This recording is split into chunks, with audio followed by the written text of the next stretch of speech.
Dad's gonna have his first little heart-to-heart with you today. I'm guessing you probably came to this earth knowing all this, but by the time you see over 20,000 targeted ads aimed at you each year, thrown in with a few Disney characters, it'll get easy to forget. Let me start by saying I didn't sleep last night after hearing some of the latest studies. That this is the sickest generation ever, the fattest generation ever, and the first generation projected to outlive their children. But I believe as your dad, I have a say in this. I have no plans to outlive you, and I hope this is the start of many talks to come. So hear me out and don't interrupt me.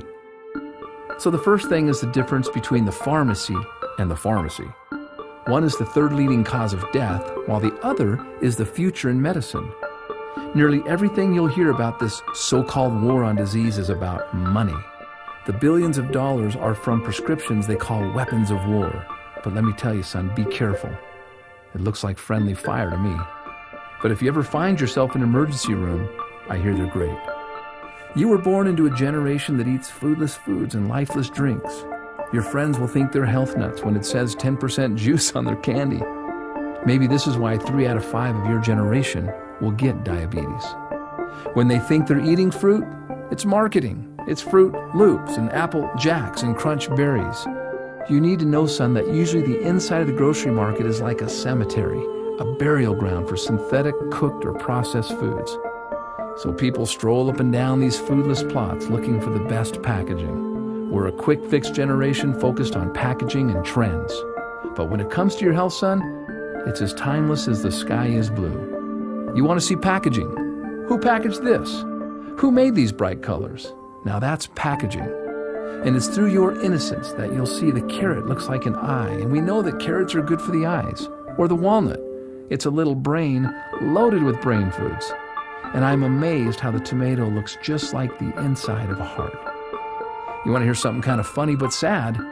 My generation lives on buns and rolls, and it shows. 2 out of 3 of us are overweight. However, nature is nutritionally complicated, so we don't have to be. And oh yeah, another thing. See that over there? Beware of those trendy marketeers who will preach inferiorism to you, telling you that the food is no good, the dirt is no good, the air is no good, and the water is no good. They'll even tell you that you're no good, so they can sell you their lifeless, synthetic, fractionated supplements. Here's the deal. If you can breathe, keep breathing. And if the water's wet, drink it. The cleaner, the better. And of course, if God made it, eat it. If man made it, leave it alone or eat it in moderation. All of these drug and pill pushers have slowly handicapped our generation, making health an event.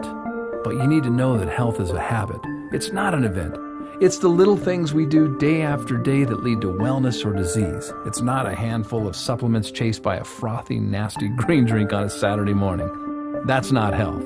That's hope and toxicity. Which reminds me, I am not going to raise you to be a fanatic. Fanatics die every day of self-inflicted stress. That's why they have bad breath. So live a little, but do so with your eyes wide open. Someday, you're going to have dreams just like me. Dreams of love, family, money, spirituality. But you'll soon see how many people around you set out to create and sustain their dreams, stepping over their health to get there. Only to come up short, hopeless, cynical, fearful, and survivors.